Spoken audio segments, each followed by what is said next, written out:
Media సోదరులందరికీ కూడా ధన్యవాదాలు తెలియజేస్తూ మరి ఎలక్షన్ 2024 అయిన తర్వాత మన నర్సాపేట ఎమ్మెల్యేగా మీ అరవింద్ బాబు వాళ్ళ డాక్టర్ కోడెల సుప్రసాద్ గారి స్టేడియంని దర్శించడం జరిగింది.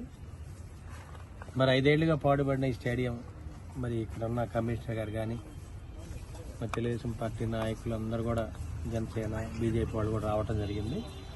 ఈ స్టేడియాన్ని దగ్గరుండి బాగు చేయించుకోవడం అనేది మన కర్తవ్యం. మరి దాన్ని కమిషనర్ గారికి చెప్పడం జరిగింది. మరి రాష్ట్రంలో ఉన్న మంచి స్టేడియం ఇది. డాక్టర్ కోడెల గారు ఇది ఆయన బ్రెయిన్ చైల్డ్ దగ్గరుండి దీన్ని కట్టించుకోవడం జరిగింది.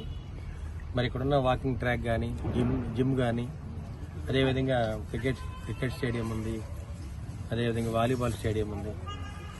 మరి ఇక్కడ చూస్తే మరి స్విమ్మింగ్ పూల్ ఒకటి ఉంది. స్విమ్మింగ్ పూల్ దాదాపు 4-5 ఏళ్ల నుంచి కూడా పాడుపడిపోయింది.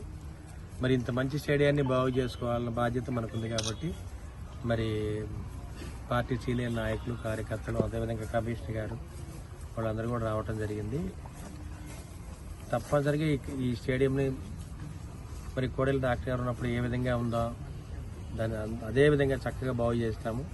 వాకింగ్ ట్రాక్ కానీ మరి ఇక్కడ వాకర్స్ అందరూ కూడా ఎంతో సంతోషంగా వాకింగ్ చేసుకోవడానికి వీలుగా చేసి పెడతాము. అన్ని సదుపాయాలు దగ్గరుండి ఏర్పాటు చేస్తామని మీడియాకు తెలియజేస్తున్నాము. మరి అదేవిధంగా ఈ వైసీపీ ప్రభుత్వాన్ని రాక్షస ప్రభుత్వాన్ని ఎందుకనే వాళ్ళం అంటే ఈ విధంగా పాడైపోయిన ప్రతి వ్యవస్థను కూడా మనం బాగు చేసుకోవాలి పరిస్థితి వాళ్ళు ఉంది. మరి వాళ్ళు చూస్తే మరి స్టేడియాన్ని బాగు చేసుకోవాలి పరిస్థితి ఉంది. మరి ఇరిగేషన్లో మరి కాలువలన్నీ బాగు చేసుకోవాలి, మేజర్ ఇరిగేషన్ ప్రాజెక్ట్స్ అన్నీ కూడా మరి వ్యవస్థలన్నీ బాగు చేసుకోవాలంటే కనీసం 6 నెలల నుంచి సంవత్సరం పడుతుంది. మరి వీటన్నిటి కూడా బడ్జెట్ కావాలి.